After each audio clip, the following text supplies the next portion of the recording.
Boy आधी रात को सुनसान में भूतों के बीच फंसा डिलीवरी बॉय। भूत और डिलीवरी बॉय।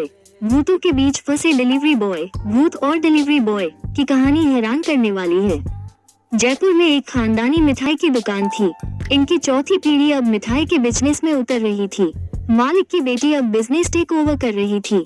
ओनर की बेटी ने अपने पिता और दादा से कहा कि हम अपनी दुकान को ऑनलाइन करते हैं, साथ ही डिलीवरी बॉय भी बहाल करते हैं। बेटी की बात सुनकर पापा और दादा ने काफी विचार विमर्श किया। आखिरकार वे मान गए। यह आइडिया बहुत ही अच्छे से चल पड़ा। उन्हें दुकान में हर दिन डिलीवरी के लिए 30-40 ऑर्डर मिलने लगे। लड्डू का ऑर्डर। भूत और डिलीवरी बॉय। एक दिन उनकी दुकान पर 25 किलो लड्डू का ऑर्डर आता है। शर्त ये थी कि डिलीवरी रात के 2:30 बजे होनी चाहिए। दुकान के मैनेजर ने कहा कि 5 किलोमीटर से दूर और नाइट डिलीवरी के लिए एक्स्ट्रा चार्जेस लगते हैं। साथ ही आपको पहले ऑनलाइन पैसे जमा करने होंगे, तभी यहाँ से ऑर्डर निकलेगा। ये सुनकर ऑर्डर देने वाले ने बात मान ली और बिल के अनुसार पैसे जमा कर दिए। फिर क्या था, 25 किलो लड्डू का ऑर्डर पैक हो गया। डिलीवरी बॉय सोहनलाल को ये ड्यूटी मिली। रात को 2 बजे सोहनलाल 25 किलो लड्डू का ऑर्डर लेकर जयपुर के बाहरी इलाके में डिलीवरी के लिए निकल पड़ा। रात की डिलीवरी और भूत। आगे बढ़ने से पहले चैनल को सब्सक्राइब कर ले, लाइक और शेयर जरूर करें। ठीक 2:30 बजे रात को वो पते पर पहुंच गया, परंतु यह क्या, यहाँ पर एक झोपड़ी के अलावा कुछ भी नहीं था। दूर दूर पर बस पेड़ थे। ना कोई आदमी, ना कोई गाड़ी, ना कोई घर, ना कोई पार्टी, कुछ भी नहीं। उस लोकेशन पर केवल एक झोपड़ी थी। सोहनलाल अपनी बाइक लगाकर लोकेशन पर खड़ा हो गया। झोपड़ी की ओर देखने लगा तो पाया कि उस झोपड़ी पर दरवाजा तक नहीं था। झोपड़ी के दरवाजे की जगह पर बोरे की चादर लटक रही थी। तभी उस बोरे की चादर को हटाकर एक लंबा चौड़ा आदमी बाहर निकाला। उस आदमी ने सोहनलाल से पूछा, आप ही सोहनलाल हैं जो लड्डू की डिलीवरी करने आए हैं? सोहनलाल ने हामी भरते हुए लड्डू निकाले। ये रहे आपके लड्डू, कहकर सोहनलाल ने 25 किलो लड्डू उस आदमी को दे दिए। उस आदमी ने लड्डू लेकर सोहनलाल को 5,000 रुपए की टिप दी। ये देखकर सोहनलाल हैरान रह गया, परंतु कुछ कहता इससे पहले वो आदमी लड्डू लेकर झोपड़ी के अंदर चला गया। सोहनलाल भी अपनी बाइक स्टार्ट की और चल पड़ा। सोहनलाल और टिप रास्ते भर सोहनलाल यही सोचता रहा कि आखिर झोपड़ी में रहने वाले आदमी ने उसे टिप में 5,000 रुपए कैसे दिए, जबकि आमिर से अमीर लोग के यहाँ जब वो डिलीवरी करने जाता है तब उसे कोई 5 रुपए नहीं देता। फिर उसके मन में ये विचार भी आने लगे कि ये झोपड़ी में रहने वाला आदमी 25 किलो लड्डू का करेगा क्या? आखिर इतनी देर रात को 2:30 बजे ही क्यों डिलीवरी मांगी? ये सब बातें उसके मन में चल रही थी, लेकिन उसे इस बात की खुशी भी थी कि उसे टिप में 5,000 रुपए मिले हैं। खुशी खुशी वो अपने घर चला गया। डिलीवरी रात 2:30 बजे।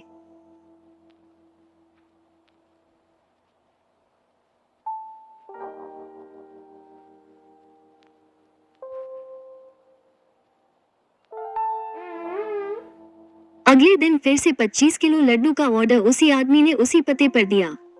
फिर से शर्त यही थी कि डिलीवरी रात को 2:30 बजे होगी। फिर से सोहनलाल की ही ड्यूटी लगी। रात के 2:30 बजे सोहनलाल फिर से 25 किलो लड्डू अपनी बाइक पर बांधे उसी झोपड़ी के पास पहुंच गया। अपनी बाइक को स्टैंड पर लगाकर खड़ा कर दिया। वही आदमी झोपड़ी से निकला। लड्डू लेकर सोहनलाल को 5,000 रुपए का टिप देकर अंदर चला गया। सोहनलाल की उत्सुकता। भूत और डिलीवरी बॉय। सोहनलाल ये जानने के लिए बड़ा ही उत्सुक हो जाता है कि आखिर वो इस लड्डू का करेगा क्या, और आखिर उसके झोपड़ी में कौन लोग बैठे हुए हैं। परंतु उसे झोपड़ी में झांकने की हिम्मत नहीं हो रही थी। उसे लगा वो इतना लंबा चौड़ा आदमी है, कहीं गुस्सा हो गया तो 2-4 हाथ में ही उसका मुंह नाक बराबर कर देगा। वो ये सब सोच ही रहा था कि तब तक वो आदमी फिर से बाहर निकल आया। उसने सोहनलाल से पूछा, क्या हुआ भाई, अभी तक गए नहीं? सोहनलाल ने घबरा कर कहा, जी मुझे बहुत जोर से वॉशरूम जाने की इच्छा हो रही है, परंतु यहाँ आसपास में तो कोई वॉशरूम नहीं है। क्या मैं आपके वॉशरूम में जा सकता हूँ? उस आदमी ने गर्मजोशी से मुस्कुराते हुए कहा, हाँ, क्यों नहीं, आओ मेरे घर। ये कहकर जोर से सोहनलाल की कलाई को पकड़ा और उसे खींचता हुआ झोपड़ी के अंदर ले गया। इतने में ही सोहनलाल डर गया। उसे तो अंदाजा ही नहीं था कि अभी वो कितनी आत्माओं से मिलने वाला है।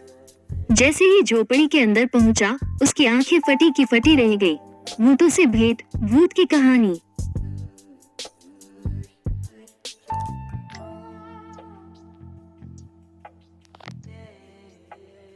वो देखता है कि वहाँ एक आली चल रही है जिसमें हजारों लोग बैठकर खा रहे हैं, परंतु वो सारे लोग जख्मी हैं। किसी का सर फटा है, किसी को गोली लगी है, किसी के मुंह से झाग गिर रहा है, कोई जला हुआ है, कुछ तो बहुत ही विभत्स स्थिति में है, परंतु कोई उसे नहीं देख रहा है। सब अपना भोजन कर रहे हैं। सोहनलाल का हाथ पकड़कर वो आदमी 40-50 कदम चल चुका था। अब 3-4 कदम सीढ़ियां चढ़ रहा है। पसीने से लथपथ सोहनलाल, भूत और डिलीवरी बॉय की सांसें डर से चढ़ जाती हैं। सीढ़ियां चढ़कर वो आदमी सोहनलाल से कहता है, ये रहा आपका वॉशरूम, और वहां से चला जाता है। सोहनलाल जल्दी से दरवाजा बंद कर लेता है। डरा सोहनलाल और आत्माएं, भूत और डिलीवरी बॉय, उसके चेहरे की हवाएं उड़ी जाती हैं। वो सोचने लगता है कि इतनी छोटी सी झोपड़ी के अंदर यह हजारों लोगों की दावत कैसे चल सकती है।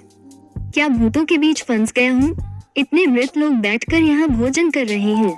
मैं यहाँ से आखिर कैसे भागूं? डर के मारे पसीने से भरा हुआ सोहनलाल ने सोचा कि मैं वॉशरूम का दरवाजा खोलूंगा और सीधा दौड़ना शुरू कर दूंगा। ना दाएं देखूंगा, ना बाएं देखूंगा। हिम्मत जमा करके भगवान का नाम लेकर सोहनलाल दरवाजा खोलकर दौड़ना शुरू करता देता है। यह क्या, 2 कदम दौड़कर ही वो सीधा अपने बाइक से टकरा जाता है। अब उस अंधेरी सन्नाटेदार रात में वहाँ कोई झोपड़ी भी नहीं थी। सोहनलाल जैसे तैसे अपनी बाइक को स्टार्ट करता है और भागता है। वो सही सलामत घर तो पहुंच जाता है, परंतु डर के मारे बीमार हो जाता है। बाद में वो उस नौकरी को भी छोड़ देता है। ये कहानी पसंद आई हो तो लाइक और शेयर जरूर करें। जय श्री राम जरूर।